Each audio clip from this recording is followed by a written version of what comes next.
And welcome back.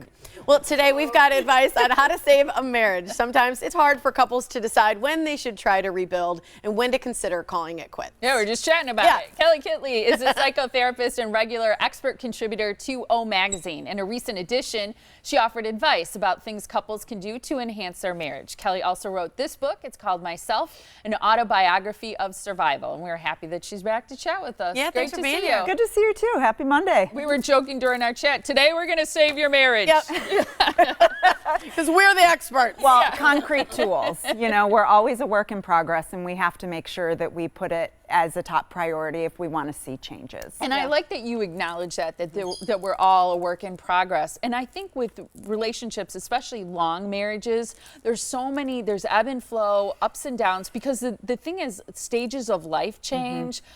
Kids come in and out of your life, and people change too as we age. All the time. And so, you know, I see couples at the beginning stages of their relationship as well as empty nesters or people who have been married 50 plus years, and constantly being able to change things so that you can feel connected and not feel like you're living parallel lives. And certainly the stress of family and job and just managing a household gets in the way. And a lot of times couples come in and report, I really haven't been giving it my all. And if I make some small shifts, maybe in my thinking or in my behaviors, it could really change in terms of the connection that you have in your marriage.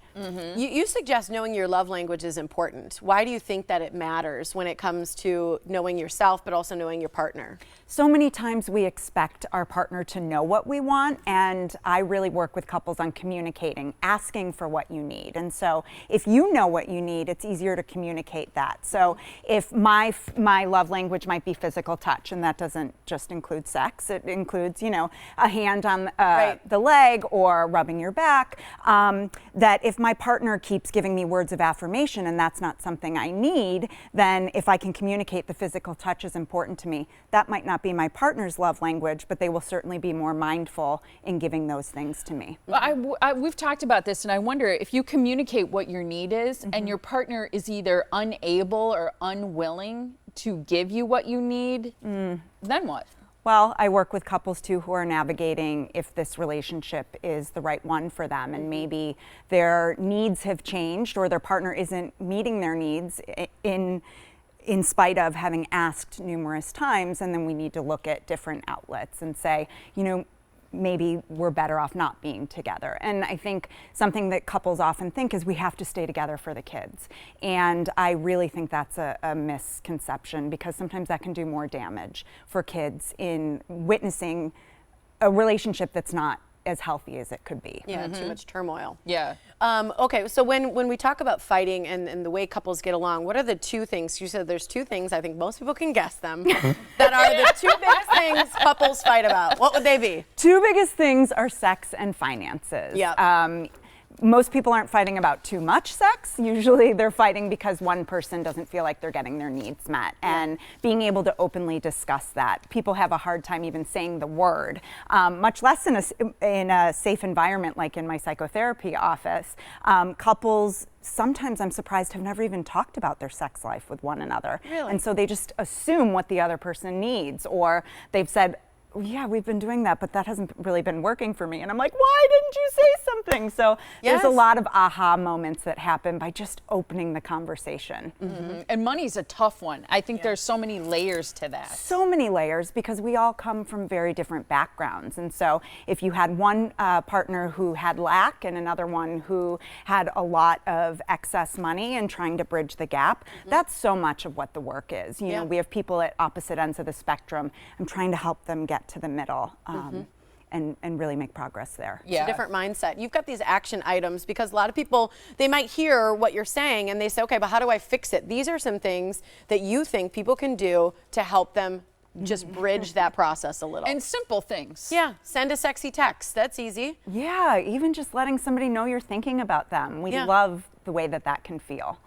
I like that. The second one, think of the 5 things you say that about our partner that upset us. Focus on a few things they did that we appreciate and find gratitude in it. We have a tendency to focus on the negative, and Yes. so it really is stopping the automatic negative thought. We can all say, gosh, this isn't working, but something is working. And if it's not, then you probably need to get out of the relationship. But the positive can shift that too.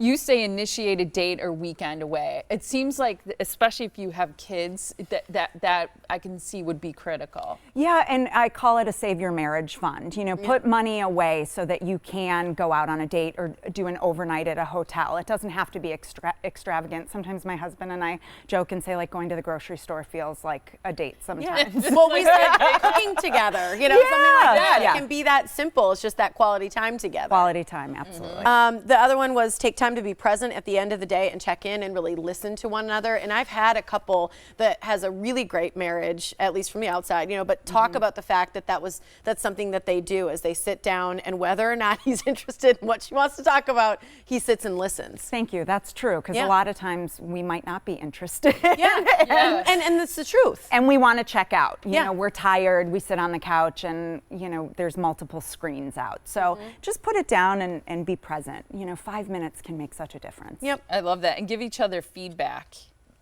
Constructive criticism, I love it. Tell Yeah. somebody what is not working and say, I would like for you to make these changes, or it really upsets me when you forget the gallon of milk I asked you to bring home from work, you know, and then they have an easier time hearing that feedback and will be more likely to implement that. Yeah, I like what you said in O Magazine too, that it takes two to Yes. truly work on a relationship. That each person needs to be self-aware and reflective of their role, whether it's positive or negative, which I think is huge. Has to be. You can't have one person in the relationship doing all the work. Yep. You have to have 2 equal partners. So Good. true. Yeah, and you can go to our website to learn more. We rewatch this segment for those great tips. Easy tips. I Yeah. like that part of it. They're things we can do every day. Good They're takeaways. simple, but we gotta make them a priority or they don't work. Yep. I like it. Great Yeah. to see you. Good Thank to you see so you much too. for your time.